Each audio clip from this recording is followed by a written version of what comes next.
गणेश जी की मूर्ति खरीदते समय इन बातों का रखें खास ख्याल। नजरअंदाज हो सकता है अशुभ।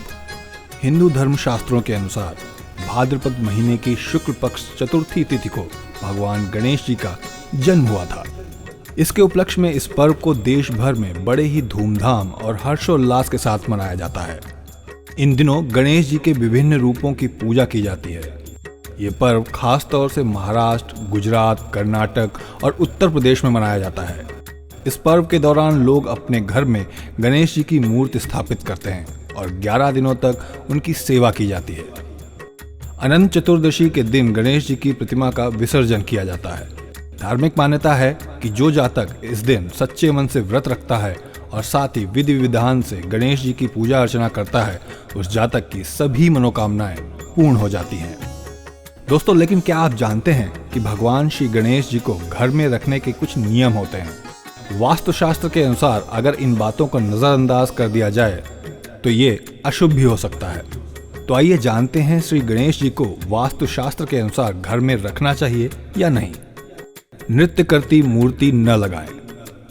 वास्तुशास्त्र के अनुसार भगवान श्री गणेश जी की नृत्य करती हुई मूर्ति घर में न लगाएं और न ही किसी को उपहार में दें। ऐसा कहा जाता है कि गणेश जी की नृत्य करती हुई मूर्ति घर में लगाने से घर में कलह कलेश होता है। लड़की की शादी में न दें गणेश। ऐसा कहा जाता है कि गणेश जी की मूर्ति किसी लड़की की शादी में देना अशुभ होता है। ऐसा इसलिए कहा जाता है कि लक्ष्मी और गणेश हमेशा साथ होते हैं। ऐसे में घर की लड़की के साथ गणेश जी भी दे देंगे तो घर की समृद्धि भी उसके साथ चली जाती है। घर में यहाँ न रखें मूर्ति। गणेश भगवान की मूर्ति को घर की किसी दीवार या कोने में बिना सोचे समझे नहीं रख सकते। इतना ही नहीं, घर के बेडरूम में भी भगवान गणेश की मूर्ति लगाना शुभ नहीं होता। ऐसा करने से वैवाहिक जीवन में कलह और पति पत्नी के बीच बेवजह तनाव बना रहता है। बाईं ओर हो सूंड।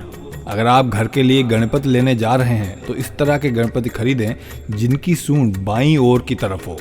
घर के लिए हमेशा वाममुखी गणपति लाने चाहिए, क्योंकि दाईं ओर सूंड वाले गणपति की पूजा करने के लिए विशेष पूजा के नियमों का पालन करना पड़ता है। बैठी मुद्रा में हो गणपति। ऐसा कहा जाता है कि अगर आप घर के लिए गणपति लेने जा रहे हैं तो गणपति की बैठी हुई मूर्ति को शुभ माना जाता है।